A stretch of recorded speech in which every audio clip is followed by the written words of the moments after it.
मित्रांनो, या मेवण्याला बहिणीचा हक्क मागायला दाजीकडे जाणं किती मागात पडलंय बघा. चल दिदे. दादा जाऊया आपण, माझ्या नवऱ्याला अजिबात सुट्टी देऊ नकोस. दिदे, लग्न जरी तुझ्या इच्छेनं लव्ह मॅरेज केलं असलेस तर येऊ तुझा भाऊ तुझ्या पाठीशी आहे. धावतो माझा हिसका. अहो ताईंना साडी घ्यायची तर सोडाच, यांचा नवरा यासनी बसच्या तिकटीला सुद्धा पैसे देत नाही. एवढं तुझा छेड लावलाय काय?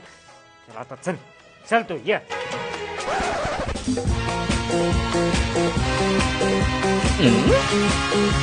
काय लगा माणूस आहे, जरा तर तुला लाज बीज वाटते का नाही? माझ्या सोन्यासारख्या बहिणीला लगा असल्या कुसाळ्यात आणून ठेवले. कसल्या कुसाळ्यात घर घेतलेस? ए लय नको बोलू, हे बी भाड्याने घेतलंय.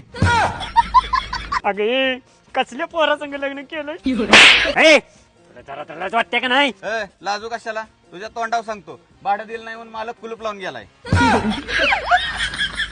ए लगा तुझ्याकडे घर नाही, गाडी नाही, पैसा नाही. माझ्या बहिणीला तसं सांगायचं होतंस तू. ए विचार तिला, सांगितलं होतं. काय सांगितलं होतं? तिच्याशिवाय माझ्या आयुष्यात काहीच नाही. अवघड कंडिशन झाली राव. बहीण सोड तर दाजी सोड असेल. no, no, no, no.